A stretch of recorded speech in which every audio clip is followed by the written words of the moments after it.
ایک حرام کام سے، ایک حرام۔ آپ نے دیکھیے 1000 رکعت نماز پڑھی، آپ کو کیا ملا؟ نماز کا ثواب ملا۔ لیکن ایک لڑکی جا رہی تھی اور اس کی خوبصورتی نے آپ کو اپنی طرف متوجہ کیا، آپ نے یہ سوچ کر نظریں نیچی کر لی کہ اللہ دیکھ رہا ہے، اس لڑکی کو آپ نے نہیں دیکھا، حرام کام سے بچے۔ اللہ کے رسول فرماتے اسی وقت، صرف اس حرام کام سے بچنے کی وجہ سے اسی وقت اللہ جنت نعیم میں تمہیں بے حساب داخل کرنے کا فیصلہ کر لے۔ سبحان اللہ، سبحان اللہ۔ ایک حرام سے بچے، 1000 رکعت نفل پڑھی، ثواب ملا، اور ایک حرام سے بچے، بے حساب جنت میں داخلہ ملا۔ اس لیے حرام سے بچیے۔ آج ہماری قوم حرام میں مبتلا ہے، حرام سے بچیے۔ تو میں یہ کہہ رہا تھا حسین بادشاہ کہیں ہم سے ناراض تو نہیں؟ مولا حسین وہ بادشاہ ہے جس نے دوست اور دشمن سب پہ کرم کیا ہے، اس نے سب کو نوازا ہے۔ وہ سن لے بات پوری ہوتی ہے۔ اسی پر ایسا ہوا کہ جب لٹا ہوا قافلہ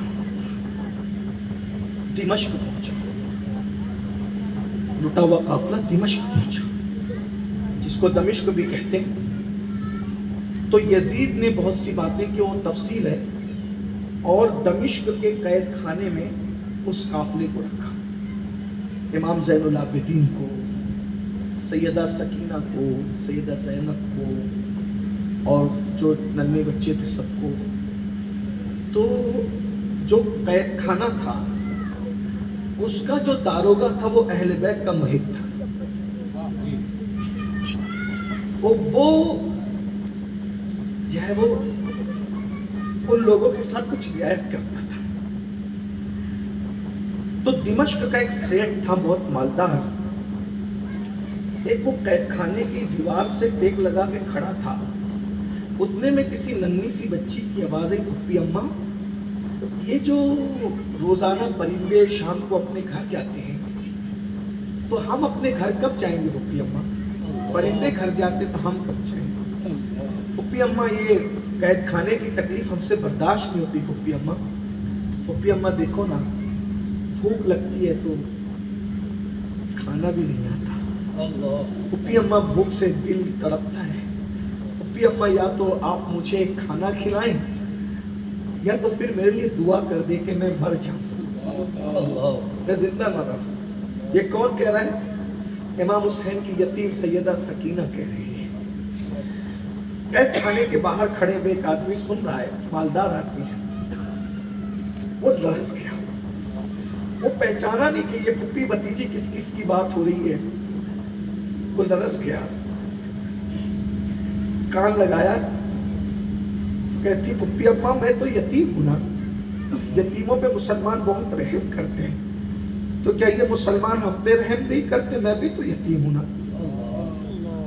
وہ مالدار فوراً رو پڑا، آنکھ میں آنسو آ گئے، نرم دل تھا، پہچانا نہیں کہ کون پھپھی بھتیجی ہے، اپنے گھر گیا، گھر جا کر اپنی بیوی سے کہا دیکھو جمعہ کے دن ہر جمعہ تم امام حسین کے نام سے صدقہ کرتی ہو، کھانا کھلاتی ہو، اس بار ایسا کرو کہ تم نے صدقہ باہر نہیں کرنا، میں جیل کے داروغہ کو کچھ رشوت دیتا ہوں، ہمیں قید خانے میں جانا ہے، کیونکہ میں نے ایک ننھی سی بچی کی ننھی سی آواز سنی اور میرا دل تڑپ گیا، وہ قید خانے کے کھانے سے مطمئن نہیں ہے، ہم چلیں گے، جلدی کھانا پکاؤ، جمعہ کا انتظار نہ کرو۔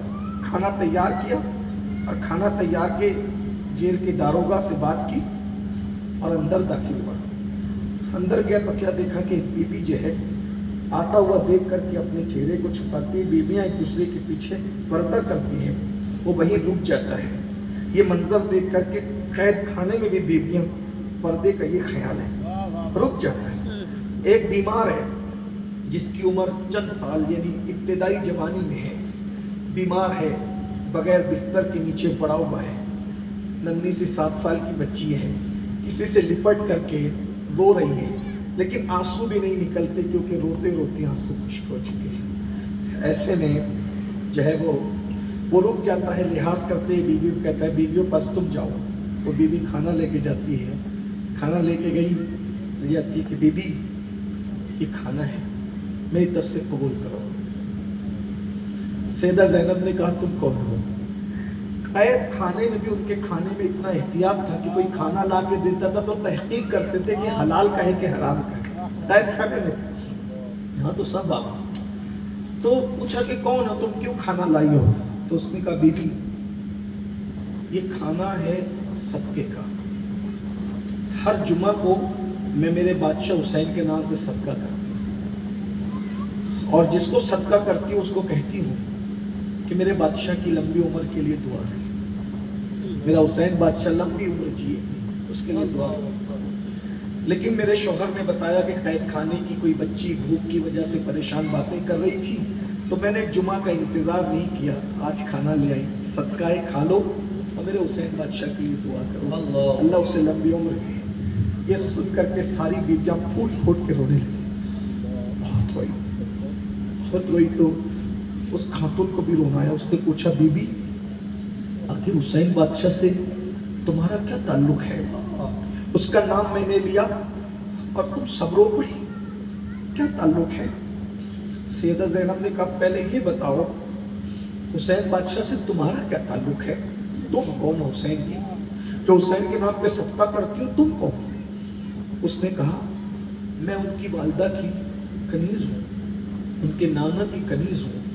بات اتنی ہے کہ میرے ابا صحابی رسول ہیں لیکن ان کا وصال ہو گیا، اور میں مدینہ منورہ میں پلی بڑھی. میری شادی ہونے کے بعد میں ملک شام آئی لیکن پلی بڑھی ہوں مدینے میں. میری عمر بہت چھوٹی سی تھی. حکیموں نے جواب دے دیا تھا کہ یہ بچی مر جائے گی، یہ زندہ نہیں بچے گی. تو ایسے میں میرے ابا صحابی تھے، وہ مجھے اٹھا کر بارگاہ رسالت میں لے گئے اور بارگاہ رسالت میں لے جانے کے بعد حضور کے قدموں میں ڈال دیا.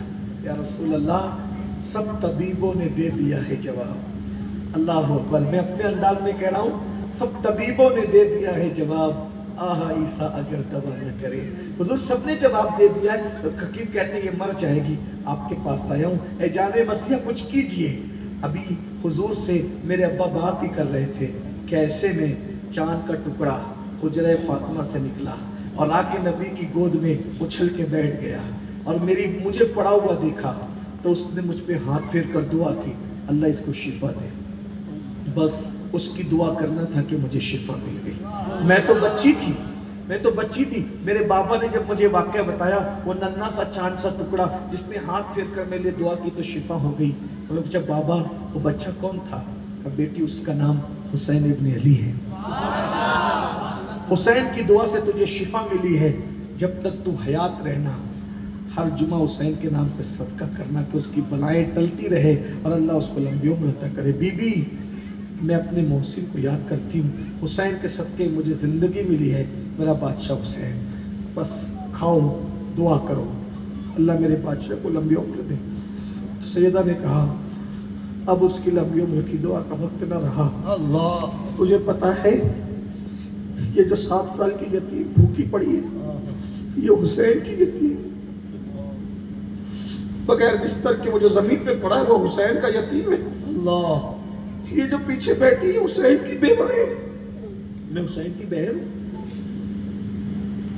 حسین بادشاہ وہ ہے، حسین بادشاہ وہ ہے جس نے بچپنے میں وجود پہ ہاتھ پھیر کر لوگوں کو زندگی عطا کی. اگر آج ہم مصیبتوں میں تکلیفوں میں پریشانیوں میں کہیں حسین بادشاہ ہم سے ناراض تو نہیں، مولا حسین ہم سے ناراض تو نہیں.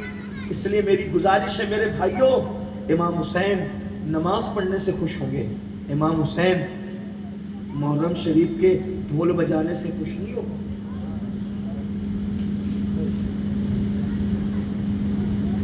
لوگ مجھے گالی دیتے ہیں، میں کہا شوق سے دو، لیکن بڑھ نگر والوں میں پوچھتا ہوں محرم کے نام پہ ڈھول بجانے تاشے بجانے والوں کس لیے بجاتے؟ ابن جریر طبری کو اٹھا کر پڑھو، ابن جریر کو پڑھو. اتنا بڑا مفسر لکھ رہا ہے کہ جب امام حسین کی شہادت ہوئی تھی تو جن کی شادیوں میں ڈھول نہیں بجے ان کی شہادت میں ڈھول کیسے بجتے؟